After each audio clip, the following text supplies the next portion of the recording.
bingkai kenangan dalam renungan dan hikmah.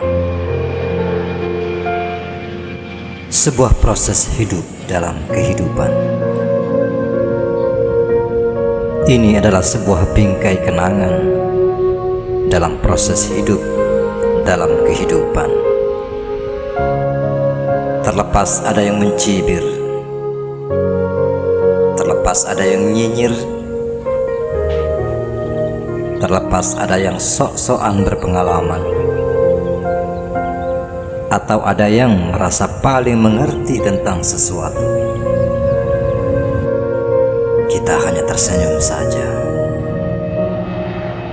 karena tidak ada gunanya memperdebatkan sesuatu ilmu yang tersirat yang belum mereka ketahui. Mungkin mereka mencibir tentang apa yang kami lakukan dianggap sama dan kebanyakan orang. Mereka tidak akan memahami makna yang terkandung di dalamnya.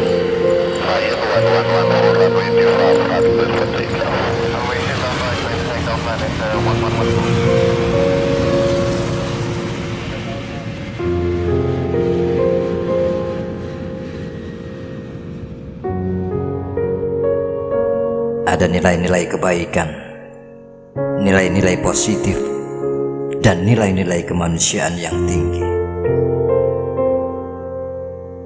Memang sulit meyakinkan seekor lalat jikalau bunga itu lebih harum dan indah daripada sampah. Mereka hanya melihat dari pandangan luarnya saja akan sesuatu. Dari sini sangat jelas dan nyata, sebagian manusia hanya mampu melihat dari pandangan luarnya saja, lalu menyimpulkan sendiri berdasarkan kerja otak masing-masing individu.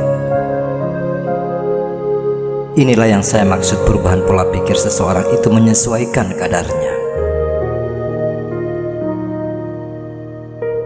Dan kita tidak akan pernah memaksakan sesuatu yang baik sekalipun kepada mereka yang memiliki pola pikir dalam takaran yang ia buat sendiri, takaran pola pikirnya.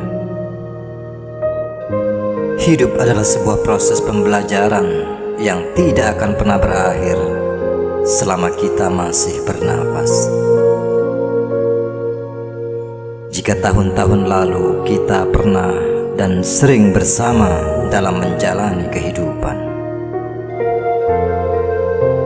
duhai yang mengajarkan dan membuka cakrawala berpikir, duhai yang mengajarkan dan membuka nurani tentang nilai-nilai kemanusiaan, duhai yang mengajarkan tentang hidup dalam kehidupan, yang mengajarkan rasa penderitaan orang-orang fakir dan miskin, yang mengingatkan kembali kepada para janda miskin yang tak mampu lagi bekerja, yang mengingatkan para yatim bagaimana hidup bersosial dan bertoleransi dengan saling berbagi. Sungguh masih melekat dalam otak dan hatiku adalah sesungguhnya ibadahmu hanyalah untuk dirimu sendiri. Salatmu, puasamu, atau bahkan zikirmu hanya untuk dirimu sendiri. Namun apa yang bisa kamu perbuat dan kamu lakukan jika datang seorang yang fakir miskin lalu berkata, "Sesungguhnya kami sudah 3 hari tidak makan." Kalau kita hanya sekedar memberikan uang atau makanan lalu dia pulang dan pergi begitu saja, tentu ini tidak akan merubah kondisi dan masa depannya. Akan tetapi berpikirlah lebih luas dan lebih dalam. Apa tindakan kita jika kita mampu merubah ia sampai memiliki penghidupan yang layak?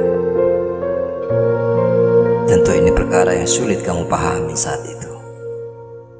Disitulah kami tersenyum.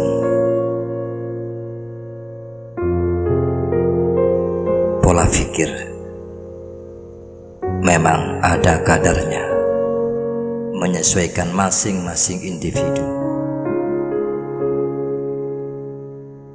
Duhai di mana teman-teman seperjuanganku dulu, dalam perbedaan keyakinan agama akan tetapi satu jalan dan satu frekuensi yang sama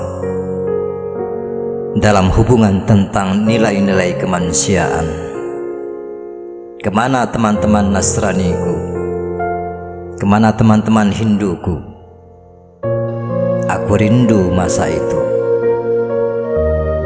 masa di mana kita sering bersama tanpa membicarakan apa agamamu.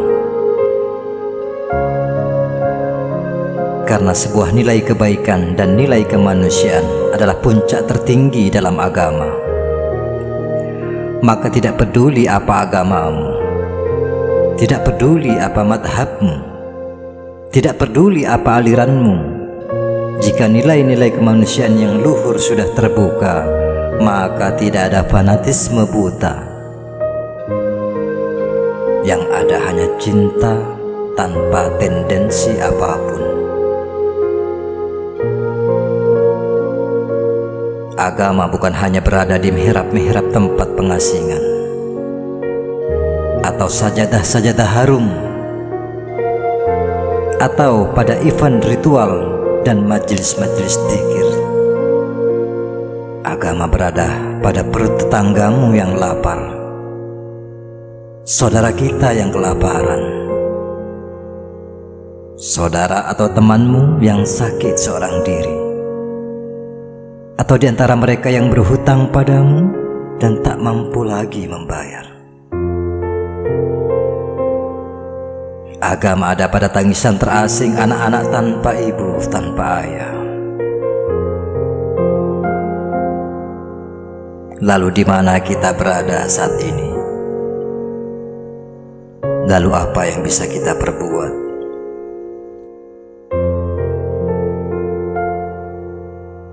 Hidup adalah sebuah proses pembelajaran.